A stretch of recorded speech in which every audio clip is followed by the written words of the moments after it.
David Savage, a.k.a. Diz, and this is The Force Always. Okay, so welcome to the show. This is The Force Always. Let's get into the Star Wars news.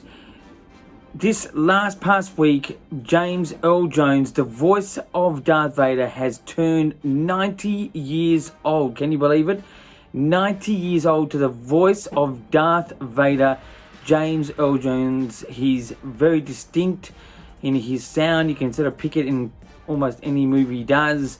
But he is a great actor as well, appearing in other movies like Coming to America, and I'm sure he's going to be in the second one. But yeah, so that was more of a fun film. But he's been in many types of films. But he turns 90, the voice of Darth Vader. To more news, if you go to sideshow.com, you can now purchase or pre-order the Dark Trooper that appeared in the final episode of The Mandalorian Season 2, the ones that try to fend off Luke Skywalker. The Dark Trooper, you can order that now online. Sideshow, it's an amazing six-figure scale version of the Dark Trooper. I'm sure it will be an immaculate hot toy that you may not have, but that is available to pre-order or to purchase pretty much now. So check that one out. To more news, more closer to home, next week on the show, I'm actually going to give some tickets away, but unfortunately you've got to be a resident to Melbourne, Australia, in my local cinema on February the 4th. In that particular week till the Sunday. February 4th is a Thursday. They're going to be playing Empire Strikes Back. The week after, that's February 11th, they'll be playing, can you believe it, A New Hope, which is in the wrong order, but I told them that, doesn't matter. And then the week after that, which is Thursday the 18th, will be Return of the Jedi. That is in the right order. I will be giving some passes away for this. All you have got to do is be a Melbourne resident, subscribe to this channel, The Force Always, only on YouTube. I would love to give this to anyone across the world, but you would have to come to Melbourne, Australia, to my humble little cinema here in Elstone called Classic Cinema. But anyway, so they're going to be playing the trilogy on the big screen. Well, it's a smaller big screen here, not the biggest. It's more of an independent sort of cinema. It's very nice, but it's a smaller cinema. Anyway, that's going to be, so from February 4th is Empire Strikes Back. February 11 it's going to be A New Hope, and February 18 it's going to be Return of the Jedi. The wrong order in parts 1 and 2, but who cares? It's going to be on the big screen anyway. That's pretty much the news for this time around. Let's get into views. Views is my story idea on anything Star Wars, anything at all. It's just my sort of version of my take on things. Now, there's been a little bit of talk about Kevin Feige's production of Star Wars that really has not much information about it as yet. But Kevin Feige, who's the big honcho at Marvel, will be doing something with Star Wars. This is sort of, again, not a specific story idea, but just an idea for the story of what Kevin Feige is after. It's been said, is it a trilogy? Is it going to be 2 films? Is it going to be 1 film? Personally, I think it should be a one-off film, a nice one-story film. That's my story idea, which is just one story from Kevin Feige, just to sort of, have his teeth sunk into something with Star Wars for his own personal love for Star Wars, as he loves Star Wars, and just for us to see what he can do. I think a one-off would be great. I wouldn't want to see a bit more than that. I think he's too busy and it would be too detailed, involved for him to do that. So a one-off story, a one-off film from Kevin Feige, whether he directs, writes, produces, whatever it is, it will be great. I'll be definitely interested in this. It will be an exciting sort of chapter for Star Wars, or episode, you could say. But that's my story idea. That's not a specific story idea, but it's a story idea. Anyway, let's get into reviews. Reviews is of anything I do with Star Wars. This time around, it's something I saw actually online. This is just one of those pieces of merchandise that is just a real creative and fun product. check this mat on the floor. This is the Han Solo in carbonate, obviously from Empire Strikes Back.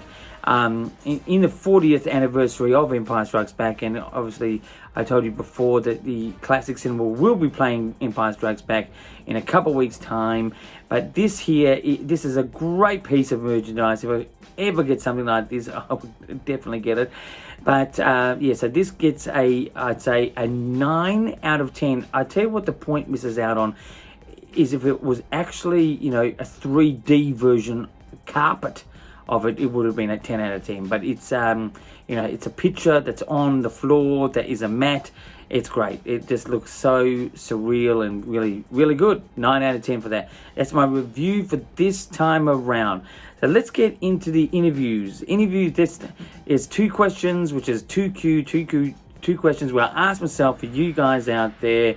So my first question is, what is the best trilogy that Star Wars has come out with? Is it the original?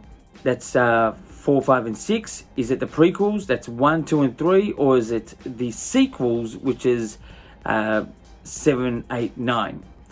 I think the best, personally, is the originals. That's a pretty sort of straightforward answer to that. But I will say that the prequel that is Revenge of the Sith, which is Episode 3, which is in the prequels, that to me equals probably the ultimate Star Wars film for me. It's a great story. It's probably the centralized point in the whole Star Wars series, in, you know, the transformation from, you know, a bit of a spoiler here, Anakin to Darth Vader.